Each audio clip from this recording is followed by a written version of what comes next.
आप मेरे चैनल को सब्सक्राइब करें और बगल वाली घंटी बजा दें ताकि नई वीडियोज़ की आपको नोटिफिकेशन मिलती रहे।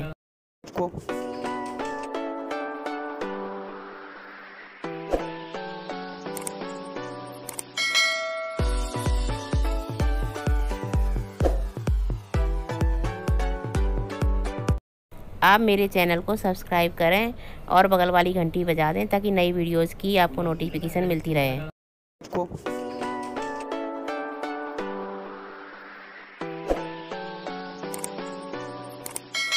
Good morning students, how are you?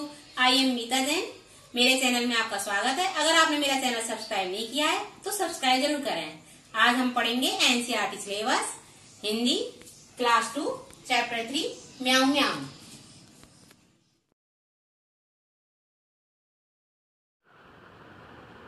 सोई सोई एक रात में सोई सोई एक रात में सो रही थी। रोई एकाएक बिलख कर रोई। एकाएक मतलब अचानक से, बिलख कर जोर जोर से। अचानक से मैं जोर जोर से रोई। मैं एक रात सोई हुई थी और अचानक से जोर जोर से रोने लगी। रोती क्यों ना मुझे नाक की एक नोक पर काट गई थी चुईया चूंटी चुईया काट गई चूंटी भर। मैं क्यों नहीं रोती? मैं इसलिए रोई क्योंकि मेरी नाक की नोक पर एक चुईया चूंटी काट गई थी।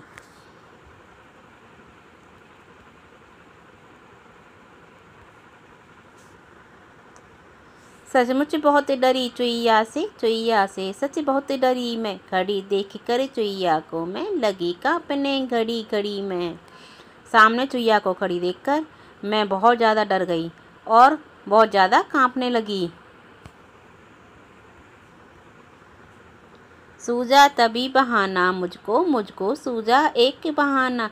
जरा डराना चुईया को भी जरा डराना। तभी मुझे एक बहाना सूझा। मैंने सोचा क्यों ना चुईया को डराया जाए, तो चुईया को डरा कर देखते हैं। कैसे भला डराऊं उसको भला डराऊं। धीरे से मैं बोली म्याऊं म्याऊं म्याऊं म्याऊं म्याऊं। मैंने सोच रही थी कि उसको कैसे डराऊं, तभी मैंने धीरे से म्याऊं बोला। म्याऊं म्याऊं म्याऊं म्याऊं म्याऊं म्याऊं बोला। म्याऊं बोलने से क्या होता है? म्याऊं बिल्ली बोलती है और म्याऊं की आवाज़ सुनकर चूहा भाग जाता है। अब इसके प्रश्नोत्तर देखते हैं। तुम्हें अपनी दोस्त सुहानी याद है ना? दोस्त भी था। उस नटखट दोस्त का नाम लिखो। अब आप अपने मन से कोई भी नाम लिख सकते हैं, जैसे पवन, कमल, कुछ भी लिख सकते हैं। इस कविता में बिल्ली की आवाज़ किसने निकाली है, उसका भी नाम सोचो। इस कविता में बिल्ली की आवाज़ लड़की ने निकाली है, उसका नाम क्या हो सकता है? उसका नाम कोमल हो सकता है, कविता हो सकता है। इस तरह हम उसका नाम लिख सकते हैं। अगर सुहानी इस लड़की की दोस्त होती तो क्या करती? अगर सुहानी इस लड़की की दोस्त होती तो वह अपनी दोस्त को भयभीत नहीं होने देती और चूहे को भगा देती।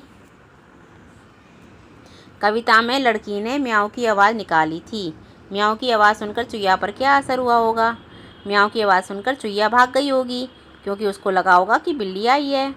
तुम्हें सबसे ज़्यादा डर किससे लगता है? तब तुम क्या करते हो? मुझे सबसे ज़्यादा डर बंदर से लगता है। बंदर को देखकर मैं छिप जाता हूँ।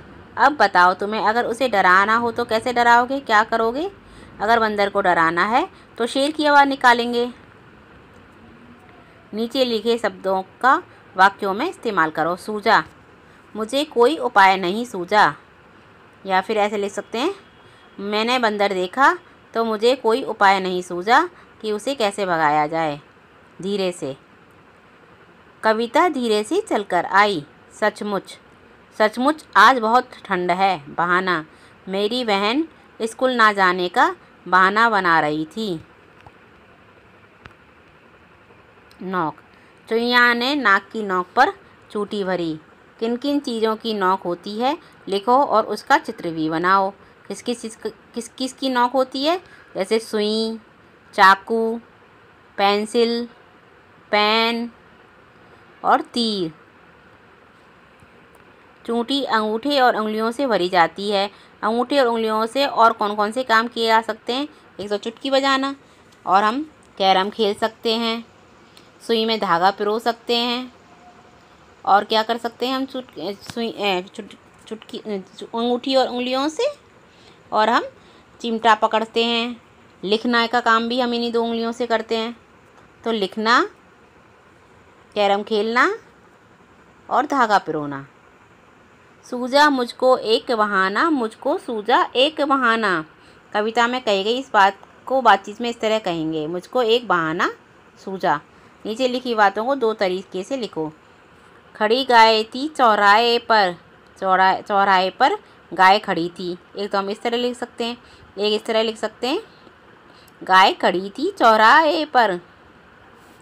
घुस गया शेर जंगल में, तो लिख सकते हैं शेर जंगल में घुस गया। और इस तरह लिख सकते हैं, शेर गया घुस जंगल में। अब इस पाठ के क्वेश्चन आंसर पूरे हो गए। अब हम नेक्स्ट पार्ट के साथ मिलेंगे। Thank you.